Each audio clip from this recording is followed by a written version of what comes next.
That's a good point. We've got some of those too. That. Well, did you want me to report against the podium? That's what I'm saying.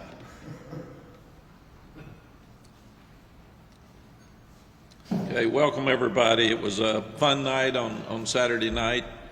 In fact, all day Saturday was really great for both schools.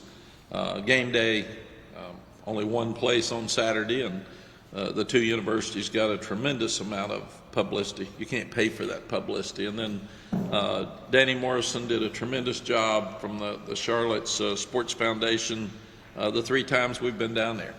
And playing South Carolina 3 times in our 5 years has been fun. It's great to see the two teams and the universities get so excited.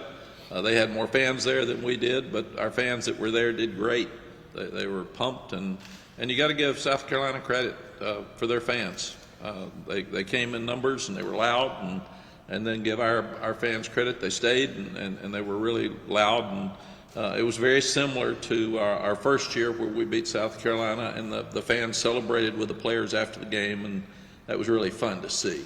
We had a lot more fans here this time than we did for the first South Carolina game. So we've won 2 of those 3 games, and really proud of that, because they're an outstanding program and in the SEC, and it is a border rivalry, and it does affect recruiting. So that was a huge start for us, and again, I want to thank Danny for what they did and how they treated everybody, and the show that they put on for the 3 years, and what a great day for Charlotte to get that much publicity too. Our Queen City being showcased across the country for college football was really good. We also had Sam Howell, Chaz Surratt, De'Ami Brown, Josh Downs, and Garrett Walston, Brian Anderson. We had some former players on the sideline, but we also had some NFL guys back. And that's always fun, too, to have them celebrate with their team. I thought it was so great, especially for Sam. He comes back to celebrate Drake anytime he can. And that was really cool for them to be able, the week before they start, to have such a great moment together before the game. Shane Beamer, I've got tremendous respect and admiration for that family. I've talked about that. He's a young superstar in this business. I think this is his 3rd year at South Carolina. They're recruiting well. They're well coached. It was their night 2 years ago when we played in the bowl game. It was our night Saturday night. But he's got a great future ahead of him, and I'm proud to see him and what he does, and that's actually what I said to him after the game. It's funny, at this stage in your life, you know how bad it feels when you get beat, and then you go immediately to talk to your team, which is hard because you're not sure what to say on a bad night, and then you go to the press, and that's hard because whatever you say is not going to be good, because it's hard to answer if your team doesn't play as well as the other team. And so I really feel for I don't want to be the guy doing it, and I'm happy to win, but I also feel for the other coach, because I know exactly how he feels, and that's the way I felt after that game 2 years ago. And some things you can't answer. You got to go back and watch the video, and you got to sit down, and people call it coach speak. Well, he doesn't want to say anything. Well, there's nothing you can say. Coach Roll always told me, when you win, say very little. When you lose, say very little. When you win, say nothing. And then you're better off. Let the players talk when you win, and get out of that press conference as fast as you can when you lose, because you can't answer anything. And when you do answer it, they're all mad. So it's all the same stuff. If you read post-press conference things after a loss, you could just tag the different schools, but it's all the same stuff. And that's not going to change in our business. But I do admire Shane, and I admire what he's done since he's been there, and really want to wish him good luck moving forward. And like I said, I was impressed with the South Carolina fans.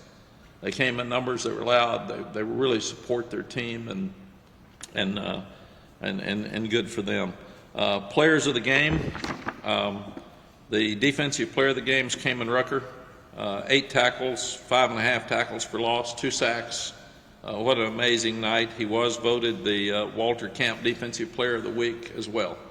So great start for him, and that's what we've seen all spring and all fall. We have not been able to block him. And I didn't know if it was us or him, but I thought it was him. And Saturday night was the same way. He played relentless. He chases the ball. He's a really, really good football player, and I'm so proud of him. The offensive player of the game was British Brooks, 15 carries, 103 yards. He averaged 6.9 yards per carry. And what an amazing story to have a great game against South Carolina 2 years ago in the bowl game, then blow out his knee, and then come back when he didn't even think he was going to come back and have that kind of opening game. So really, really proud for him. He also caught 3 passes for 18 yards. And he did a tremendous job in pass protection because they came after Drake a lot. Our special teams players of the game were Ryan Coe, who was 1 for 1 on a 37-yard field goal, 4 for 4 with extra points. He made a great tackle on the one kickoff that they returned to their boundary. And Ben Kiernan had 2 punts. He didn't punt until about 6 minutes left to go in the game, but he averaged 42.5 yards, and one of those was inside the 20. And at that point, what you can't do is have a punt blocked, and they came with everybody because they should have down by 14 late in the game. And he played well. He got the ball off, and it really helped. So that's the players of the game. Really proud of the effort for the guys. They competed. They played physical. They played with confidence. We had too many mental mistakes and errors. That's what we told them yesterday. We're going to coach them like it was after a loss, because sometimes after a win you can sit there and say, well, this was good and this was good, and you let things go. And we're not going to do that. We're going to be harder on this week than we've ever been on them, because we got to go back to work. We got to get things fixed that we need to get fixed. But there's a lot of things that we can build off of with the win. But we will be very, very hard on ourselves. Got some respect back that we lost the last 4 games of the season. Whether it was all fair or not, we lost a lot of respect. But I thought we gained it back nationally on Saturday. It's easy to gain back and hard to keep. So you've got to make sure that you do it every week, and that's the expectation we have and the expectation that they have. It was a great weekend for the ACC against the SEC. For us to beat South Carolina was probably an even game, but a lot of people thought we couldn't win the game. And then for Florida State to beat LSU last night, great weekend for the ACC against the SEC. Defense, it's the best we've played since we've been back for sure. It's one of the best games we've played in a long time. Really proud of Coach Chiswick and the defensive staff for taking a narrative that was true at the first of last year and really kept us embarrassed on defense throughout the year, but got better, but didn't get credit for it. They had a great plan. They were aggressive as advertised. They had tackles, 16 tackles for loss, 9 sacks. All of those things that we've been wanting, that we've talked about, that we're not getting accomplished. But one of the best performances that I've seen on defense for sure.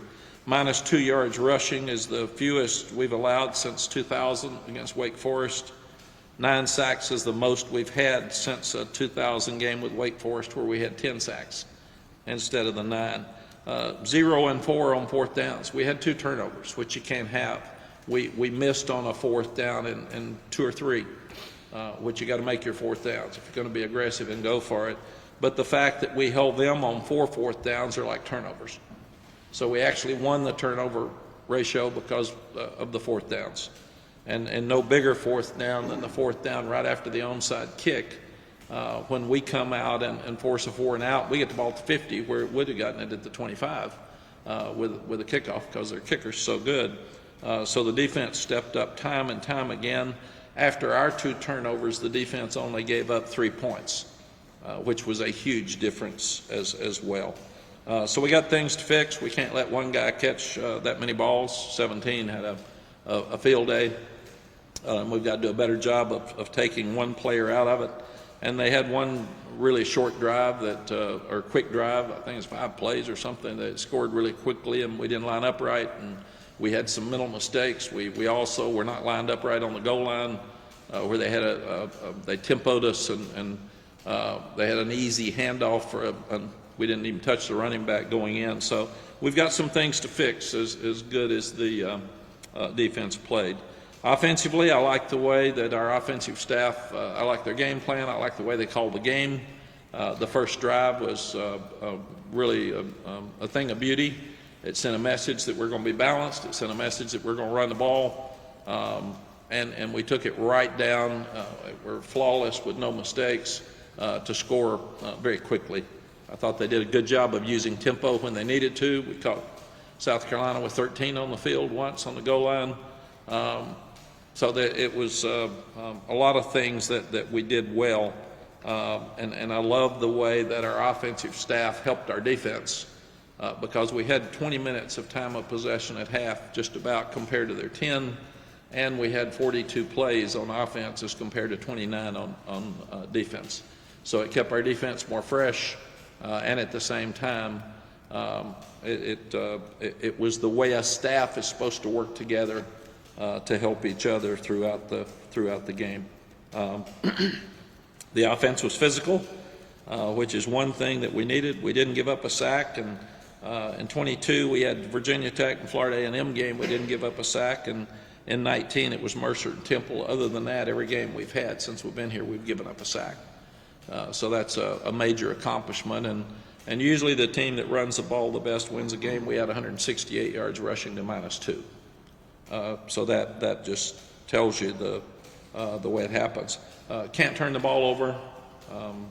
One of the throws was tipped. The other one was a late throw across the body.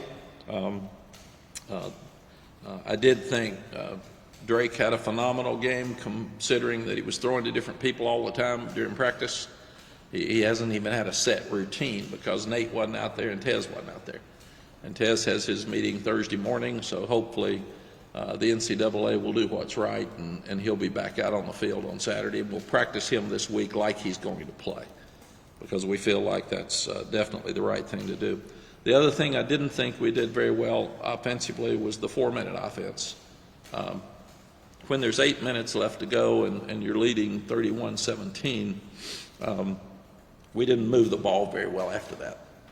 I thought we got too conservative, and we needed to be more wide open. So you want to milk the clock, but you want to still be who you are. We're not good enough just to line up and run the ball when everybody knows it. We tried that against Miami 2 years ago, and I think we had a 10-point lead with 8 minutes left and had 2 3-and-outs and didn't kill any clock. We did make some first downs and make South Carolina use their timeouts on Saturday night, but we didn't move the ball in the fourth quarter like we had been moving it or like we should have moved it. So we've got to do a better job of just playing the game, just slow down the pace with your tempo, but we can't just line up and run the ball when they're going to have 10, 11 on the line of scrimmage and do the things that we need to do. Special teams, we made all of our kicks. The punts were good. Our special teams played really, really well. Coach Porter and I talked about it. We told them it was going to be an onside kick to start the second half. What we didn't do is move them up. And we should have done that. That was our fault because we fully anticipated the onside kick, and that kicker kicked it as good as I've ever seen. I mean, it crossed the 10-yard line by 4 inches when he caught it, and we have to be more aggressive and go up and get it, but it was an unbelievable kick, and we as coaches could have done a better job.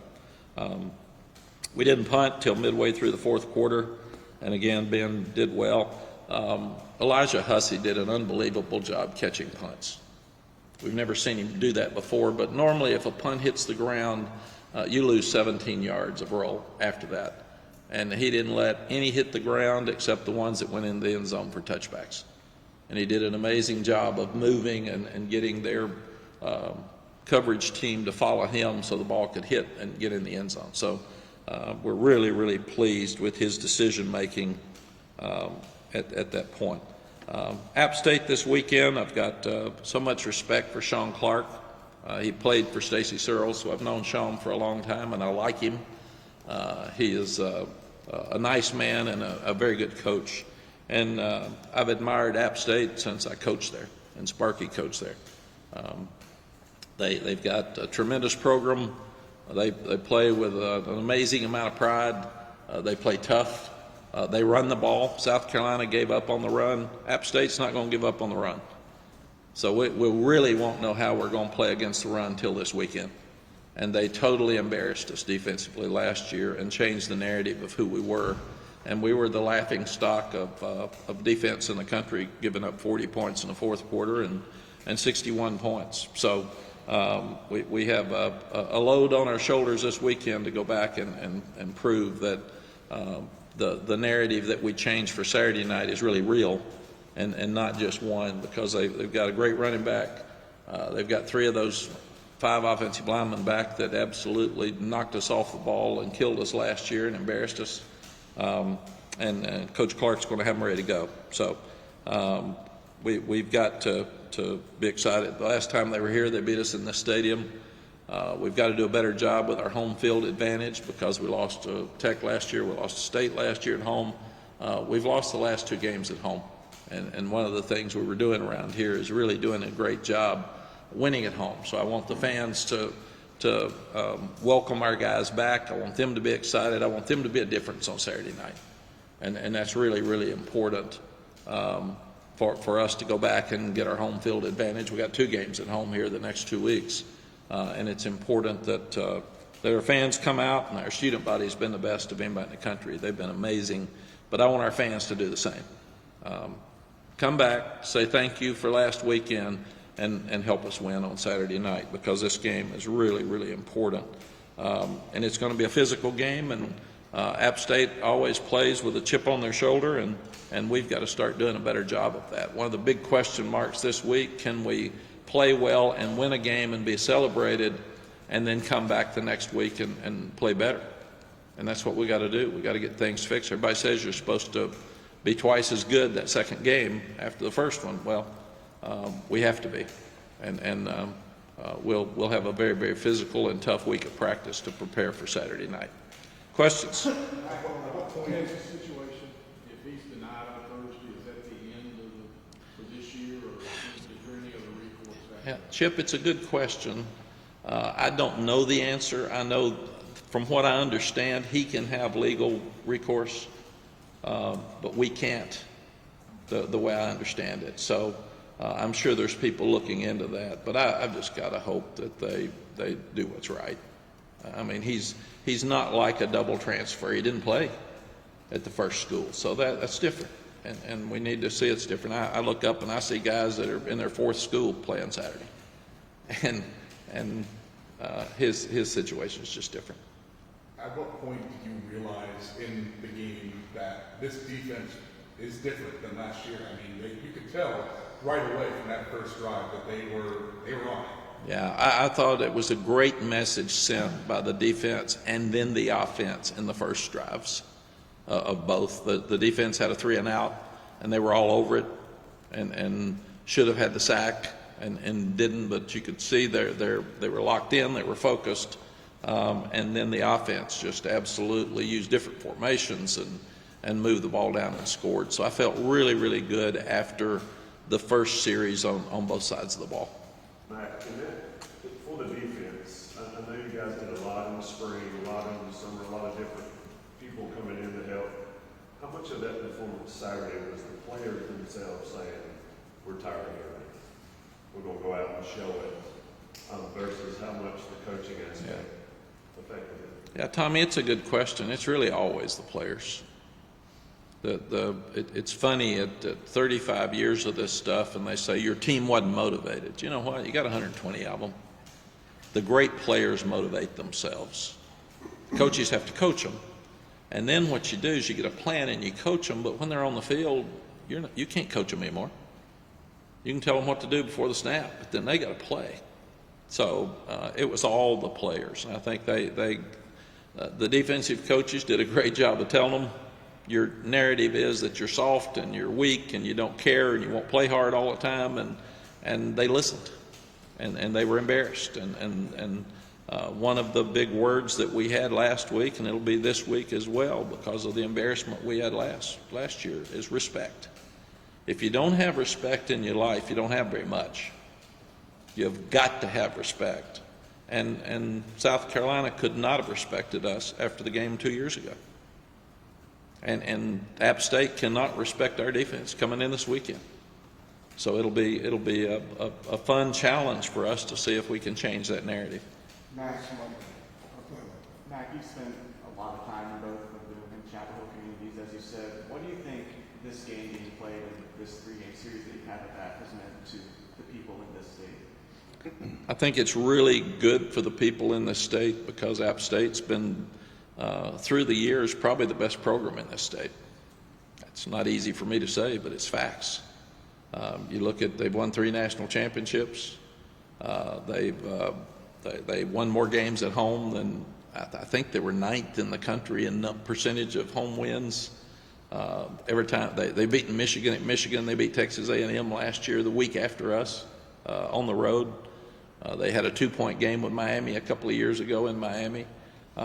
They're just a program with a tremendous amount of pride, and those kids play their tail off, and they do it every week. And we're up 40-21 going into the fourth quarter, and they keep scratching and fighting and coming back. So you're not going to put them away. They're just an amazing program, and it's good for this state. I like the fact that if we're going to make money for somebody, let's make money for schools within the state, universities. And I think we play UNC Central next year, and we play Charlotte. And so if we're going to play a team that's not in our league, I like it when we play in-state schools. So you'd like to play in the future? I mean, I know it's not you who makes the schedule, but you'd like to potentially play Appalachian in the future. I'll be glad when we never play them again because they're too good. Last Monday, you emphasized the message to your team is finishing, and you pointed out examples last year you guys didn't finish. Is getting 3 4th-down stops in South Carolina's last 3 possessions, having a sack on each of those possessions, even though the offense didn't score, is that an example of finishing? Is that the mentality of finishing that you want? Yes, Andrew, and the thing that I liked is our special teams finished. Our punt team did a great job at the end. Our defense finished. Our offense didn't finish. And I was really disappointed in our offense. 8 minutes left to go in the game. The game should have been over at that point if we had done what we needed to do offensively, and we didn't. We did kill some clock. We made a couple of first downs, but you got to finish the game.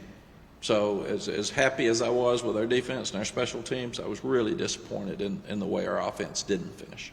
Mack, I'm sorry, AJ, did you have a follow-up? I'm just going to follow up about the defense part too. Did we see the Ted Walker effect Saturday night? Ted has had a great influence on our program, as has Freddie Kitchens and Clyde Christensen. I mean, those guys have done it at the highest level.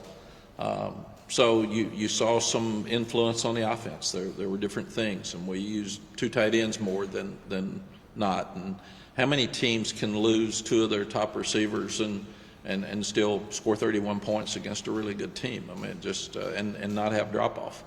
How many people lose a starting guard 9 plays into the game and just you keep going? So I was really, really proud of that.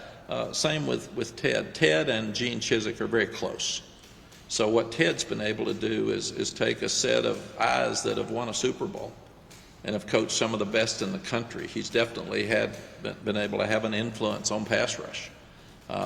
But he is, we have an evaluation, a counselor as such, from a guy that sits and watches every play and every day of practice and says, this isn't good enough, and this is, I like this. And Tim Cross has taken a lot of criticism. Tim Cross should get a whole lot of credit for Saturday night. Now they got to play that way again this Saturday. But our defensive line, 2 deep, was dominant on Saturday night, the most I've seen them since we've been here. So Ted's done a great job, but give Tim Cross credit too. If we're going to be critical of Tim like people have, then they need to step up and admit that it was good Saturday night. Mack, I don't know if you've just gotten your reaction yet to the realignment vote on Friday, so I wanted to ask about that. Very honestly, I haven't had time to think about it much. You know, I don't get a vote. I don't get asked. It's crazy across the country. I've always said my thoughts on realignment are probably not what is real out there right now. My thought is it best for our players? Is it best for our players' parents? And is it best for our fans? That's what I've always thought, because we're thinking more about money right now than we're thinking about our fans. And that's a tough deal, where we need to think about our players. And not all those players have NIL money. And their parents. Can parents get to see as many games if you're playing out of your area? And I love the fact that our fans can get in a car and drive and get to see their sons play. So that would be my concern as I think about it. And that's the Tez Walker factor. I sit here and say, I want each of our players to be treated like I would want my son to be treated. And I ask our coaches, you coach these players like you would want your son or your daughter to be coached. And that says enough. And that's the way I feel about every player on our team. And if I can't take up for them, and I ask them, and I'm not going to reveal what they said, but I said, do you want to have 3 new teams in your league? What does it do to you? What effect do you have? Because I want to know what they think. It's their lives. It's not my life. And I think that's the biggest concern I would have. Is it best for our players? Is it best for their parents? And is it best for our fans? Without fans, we don't have a game. And a lot of times we forget fans. But without our fans, and without them buying tickets, and without them paying money for facilities and coaches and NIL, and we don't have a game. So we can't forget our fans. And without the players and their parents, we don't have a game. So I think that's where we need to put more emphasis and common sense into it instead of it just being about money. I know we got to have money, but I'm worried that we're losing some rival games. We're losing who we are, and we're becoming national as leagues across the country.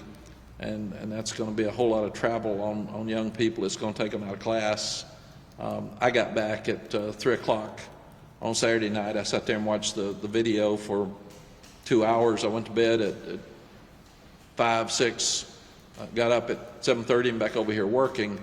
If you start playing all over the country, those flights are going to get you back at daybreak, and you're going to have to go right back to work. And I just worry about the health and mental health of student athletes.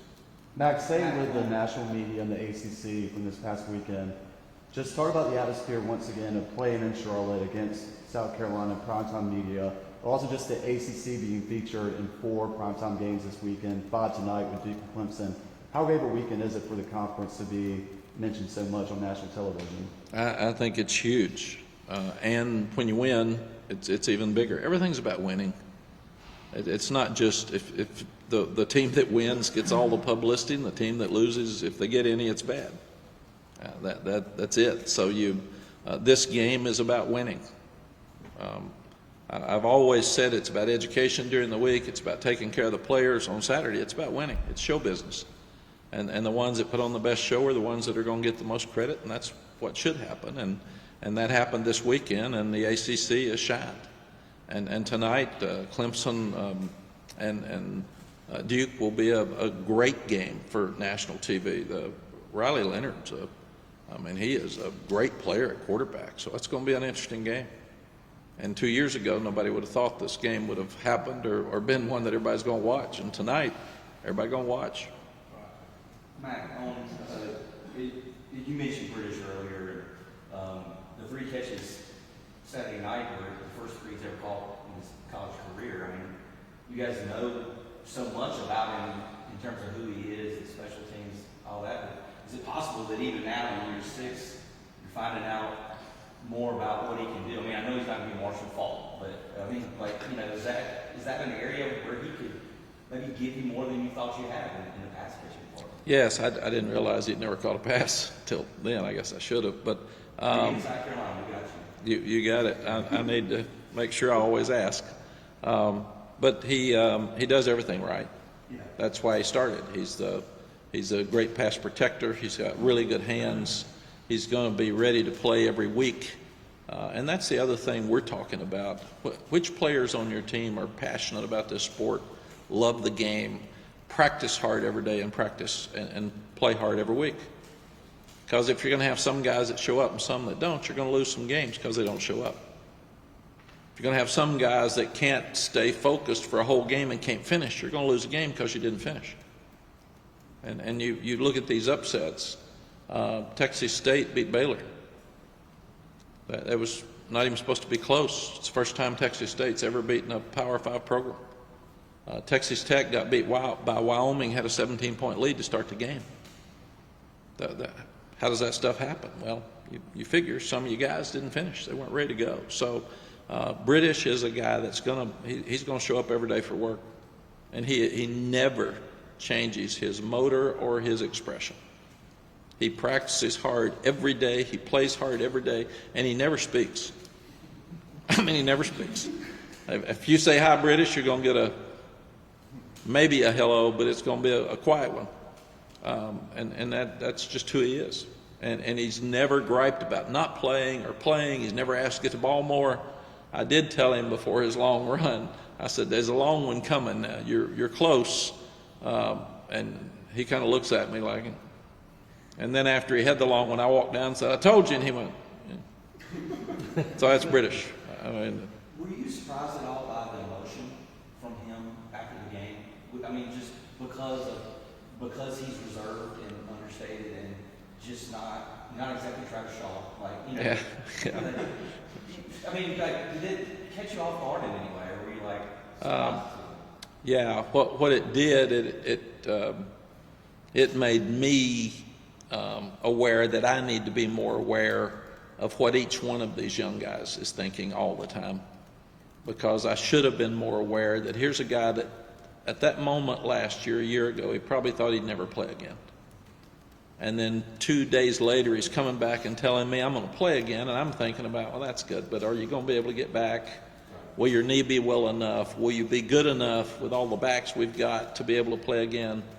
And then it's to us, we're back to who's going to start at running back and who we got, and how we going to play them, and all this. That was a huge moment in his life. A huge moment.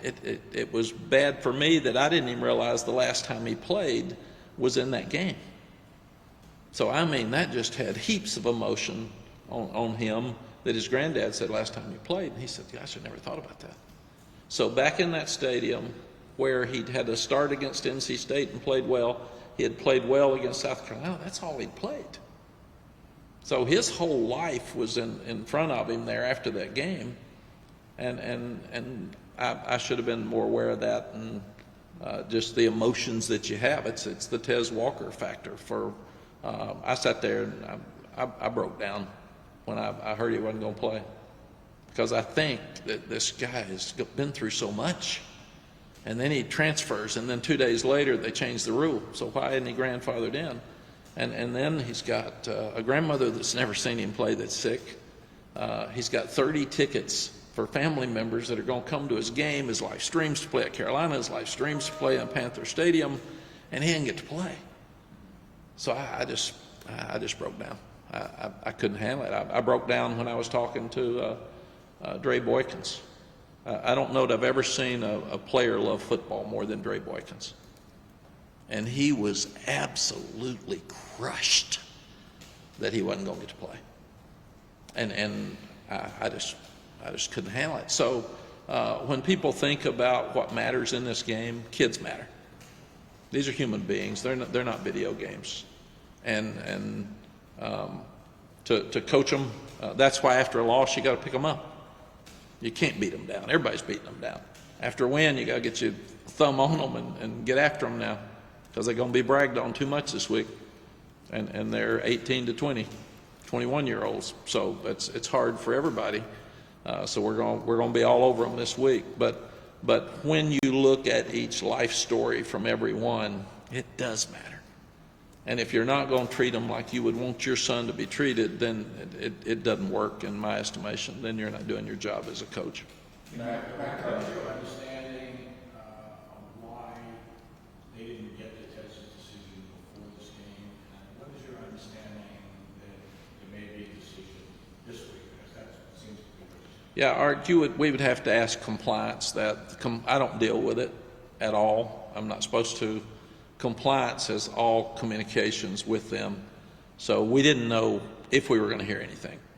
You heard from them that We heard from compliance that he they didn't get you, right? no, it gets complicated. There was an NCAA group that we sent information to that North Carolina Central sent a letter saying they totally understood why he transferred because they did not play during the season or the spring, and they weren't sure they were going to play in 21.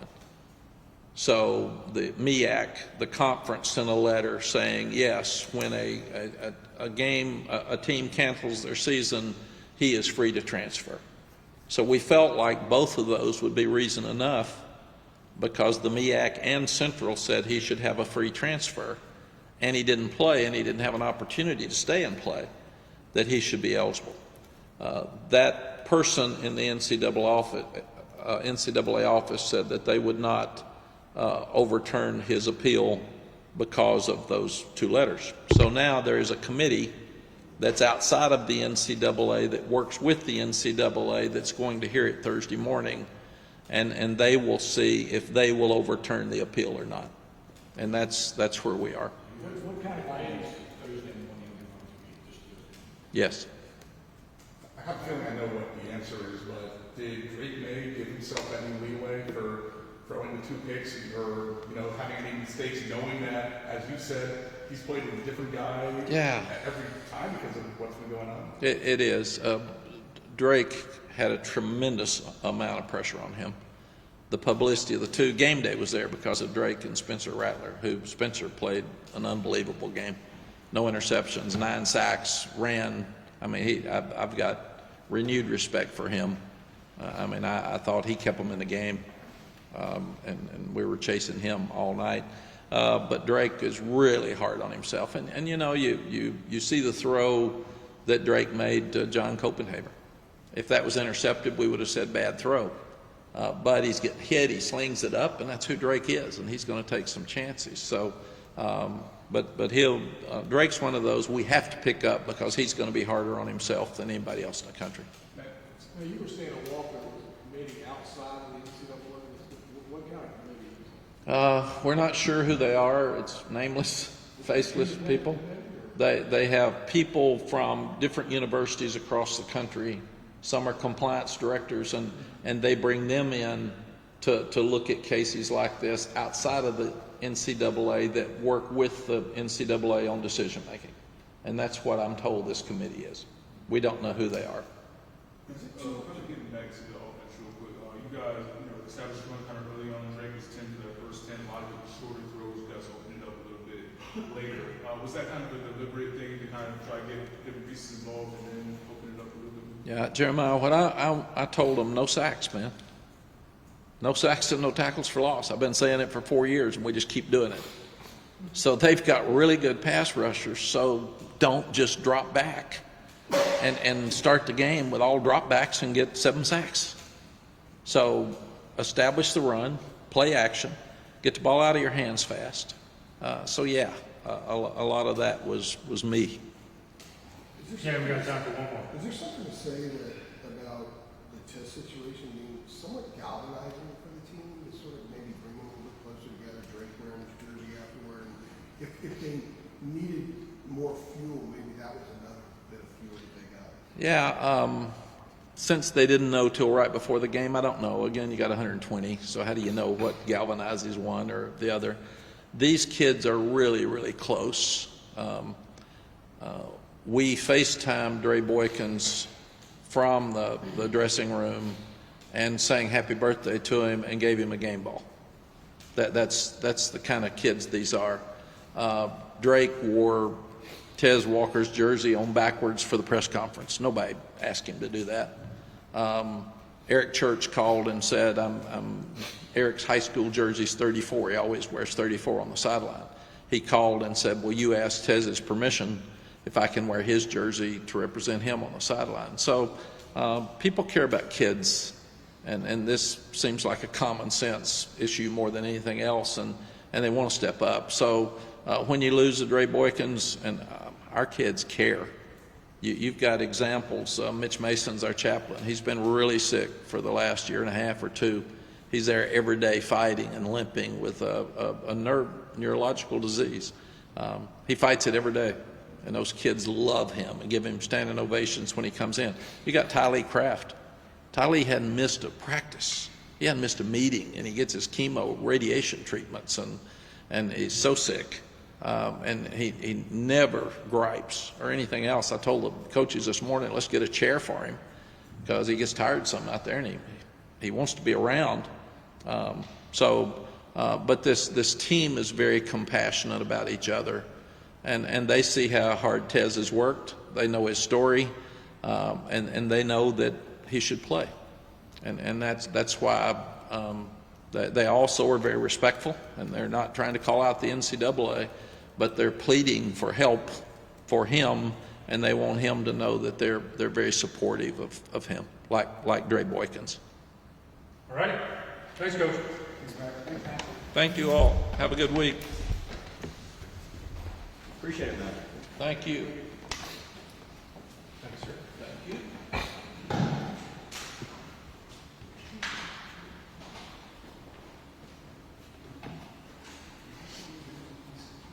I should have said this to y'all earlier, but I'm gonna try and wrap him at 11:40 each week, if not before, so that the coordinators can come and go and not have to worry about when. Did I say 40 minutes?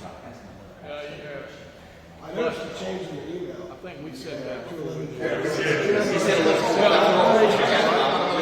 I was tired of, I mean, he was ready to Telling go. those guys like, okay, come on down, but it'll be like.